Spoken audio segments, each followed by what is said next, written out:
Hoje eu estava vendo Demolidor Renascido. É a segunda temporada dessa segunda parte aí. Eu não sei exatamente como é que classifica.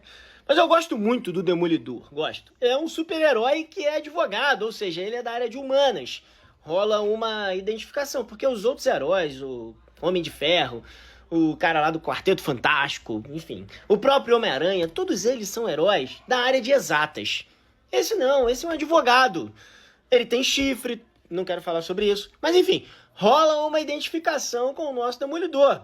Além disso, ele tem uma parada que eu gosto, assim, dessa hipocrisia absolutamente escancarada, que ele senta ali a porrada em todo mundo, sai descendo o cacete em geral e depois aparece na igreja, 3 Pai Nosso, 2 Ave Maria, perdoado, segue a vida. Sem detalhes, porque esse não é o objetivo, nessa parte aí, Demolidor Renascido, porque já teve uma outra série antes, tem um vilão, que é o vilão principal da parada, que é o senhor Wilson Fisk.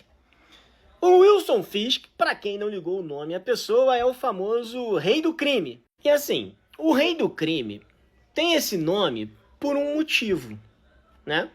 Vamos dizer que ele tem tentáculos na criminalidade de Nova York em áreas muito diversas. Veja, ninguém ganha esse nome, Rei do Crime, Rei do Gado, à toa. Ou seja, o maluco é claramente um criminoso e não é um criminoso qualquer. Bom, só agora, na segunda temporada de Demolidor Renascido, no terceiro episódio da segunda temporada, que eu parei pra pensar numa parada, irmão. Que eu cheguei e falei assim, porra, o Rei do Crime foi eleito prefeito de Nova York. Veja, no terceiro episódio da segunda temporada eu me dei conta que ele foi eleito e isso virou uma questão pra mim. Porque até então, porra, quando apareceu lá na série que o Rei do Crime seria candidato a prefeito, eu automaticamente normalizei a parada e falei, porra, vai ganhar fácil, irmão. Ele tá fazendo um discursinho que bandido bom é bandido morto. Tá prometendo fazer aí uma milícia pra capturar quem ele acha que é o problema. Vai ganhar fácil, fácil, porra. E ganhou. E eu nem parei pra pensar, meu irmão, como isso não é mais uma questão pra gente. Ou seja, o cara foi lá, o roteirista, fez um negocinho, botou lá o Rei do Crime como candidato a prefeito de Nova York, ganhando a parada. E a gente aqui no Brasil olhou pra essa porra e falou, ué, terça-feira, segue o jogo. Esse ano tem eleição, e fala aqui, de coração, o que você vai encontrar no bolo lá dos candidatos? Uma porrada de oportunista, uma porrada de famoso, uma porrada de gente que não sabe de porra nenhuma da realidade brasileira, que fala um monte de merda, muitos que ficaram famosos simplesmente por falar merda. Tem gente que ficou aí famosão porque falou merda racista, transfóbica, homofóbica. Ficou famoso por ser um bunda rachada do caralho. E agora, meu irmão, tem tudo pra virar deputado. Por quê? Porque o Wilson Fisk, o rei do crime, é prefeito de Nova York, porra. Entre os candidatos você vai encontrar uma porrada de estelionatário, vagabundo, aquele cara que é filho de não sei quem, e a campanha dele é só a seguinte: espero continuar todo o trabalho do meu pai, que meu pai fez não sei aonde. Sendo que a porra do pai dele não fez porra nenhuma. Você vai encontrar garimpeiro, assassino, bandido em geral. Por isso, meu irmão, que o fato do Rei do Crime ser prefeito de Nova York não me pareceu algo, né, diferente, tá? Segue o roteiro aí que eu quero ver a porrada mesmo, porque isso aí não me pegou. Sendo eu do Rio de Janeiro, irmão, na verdade o que me surpreende é a presença de apenas um rei do crime em Nova York. Porque no Rio de Janeiro o bagulho, assim, parece que dá uma série boa também, sabe? 7 tronos, alguém vai disputar o trono de aço, geral matando todo mundo, comendo geral. Porra, é Game of Thrones no Rio de Janeiro. Tudo isso banhado com dinheiro de um negócio lá esquisito pra caralho.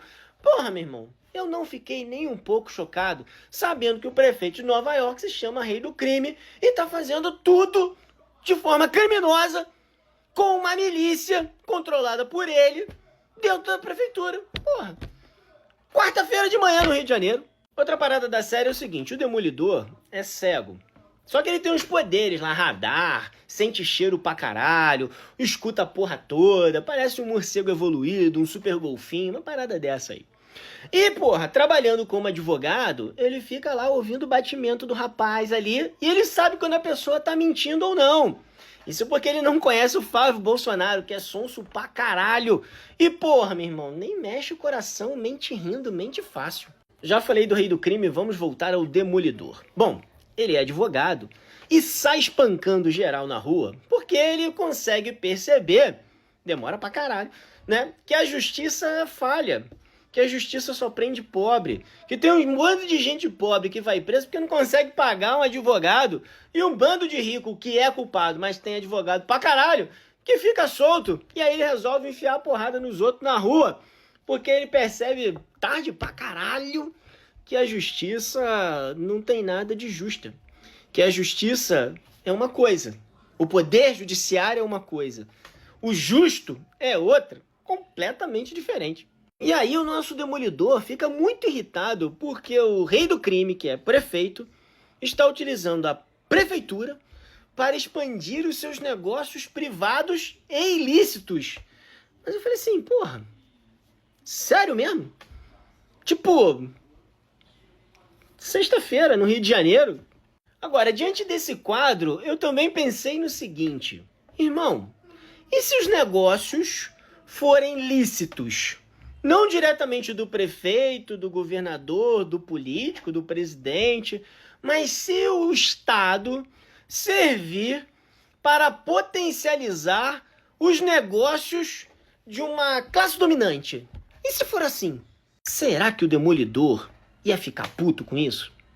Acho que não. Veja, se o Demolidor ficasse puto com o Estado promovendo negócios privados de uma classe dominante, ele teria que entrar aí sim em conflito, seria uma nova guerra civil na Marvel com o Homem de Ferro. Aí, meu irmão, a porradaria ia ter que estancar. E o Homem-Aranha, que paga a conta, é trabalhador, não poderia ficar ao lado do Homem de Ferro, a não ser que fosse um vendido do caralho, Peter Parker. Porra!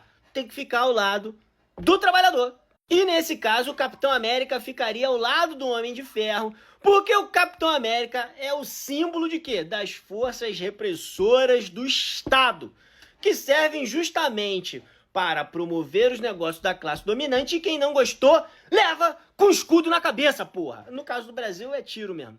Falando sério, todo mundo, uma vez na vida, pelo menos, já parou para pensar como que aquilo aconteceu na Alemanha? Como que aquele cara chegou ao poder na Alemanha? Como que ele fez aquilo tudo? Como que tinha uma massa de pessoas apoiando aquele absurdo, aquele crime?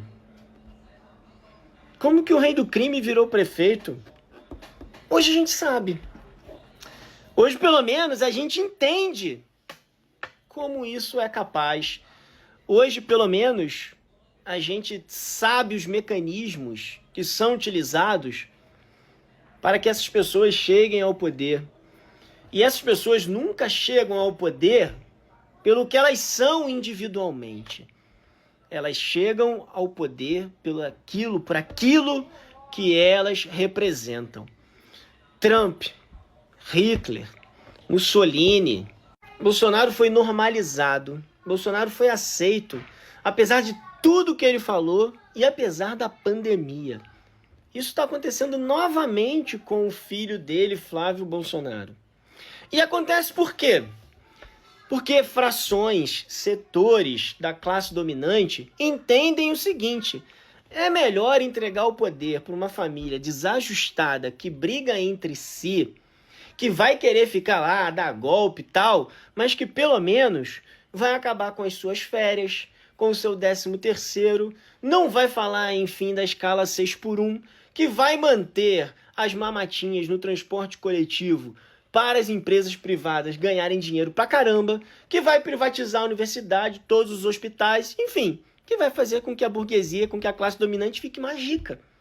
O rei do crime virou prefeito para ficar mais rico. No Brasil, alguns viram presidente ou prefeitos para deixar a classe dominante mais rica.